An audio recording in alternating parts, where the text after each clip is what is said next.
বত্রিশ বছর পর জাকসু নির্বাচনকে ঘিরে আসলে যতটা উৎসব মুখর পরিবেশ জাহাঙ্গীরনগরের বিরাজ করা দরকার ছিল, আমরা দেখেছি কিছু কিছু বিষয়ের কারণে সেই পরিবেশটা কিন্তু নাই। কেন নেই? তার যদি আমরা একটি কারণ খুঁজি, তাহলে দেখা যাবে যে এই প্রতিটি বিভাগেই বর্তমানে জাকসু নির্বাচনের আগ মুহূর্তে সে টানা ক্লাস, পরীক্ষা এবং টিউটোরিয়াল উইক চলছে। তো আমরা প্রশাসনের কাছে লিখিত অভিযোগ দিয়েছিলাম, যাতে এই নির্বাচনটা তো সকলের, শুধুমাত্র প্রার্থীদের নির্বাচন না। আমরা চাই জাহাঙ্গীরনগর বিশ্ববিদ্যালয়ের প্রতিটি সাধারণ শিক্ষার্থীদের নির্বাচনে আসলে পার্টিসিপেট করুক এবং তারা একটি উৎসবমুখর পরিবেশে তাদের যে আগামী দিনে জাহাঙ্গীরনগর বিনির্মাণে যারা কাজ করবেন তাদের পাশে থাকুক।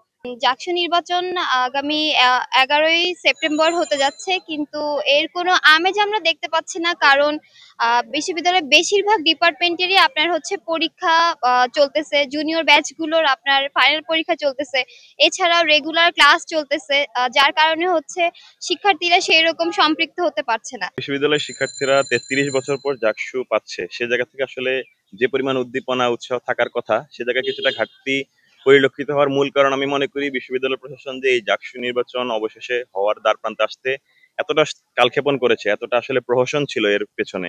এই জন্য আসলে বিশ্ববিদ্যালয়ের শিক্ষার্থীদের একটু আস্থাহীনতার জায়গা তৈরি হয়েছিল।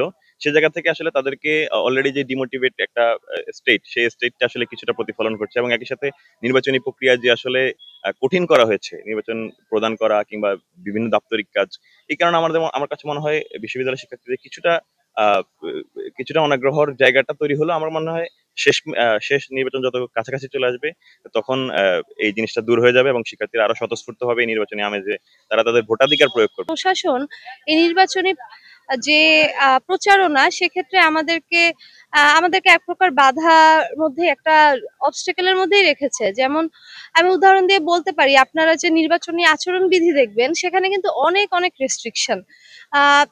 যেমন ধরেন, ডিবেট নাই, কোনো ধরনের বিতর্ক হচ্ছে করা যাবে না, পরিচালনা করা যাবে না। তো একটা মানে জাকসু নির্বাচন হচ্ছে, যেখানে জাকসুর ক্যান্ডিডেটদের যারা জয়ী হবে তাদের কাজ হচ্ছে সিনেটে গিয়ে শিক্ষার্থীদের পক্ষে শিক্ষার্থীদের অধিকারগুলো তুলে ধরে সেই লজিক দিয়ে একটা বিতর্কের মাধ্যমে অধিকারগুলো আদায় করে আনা।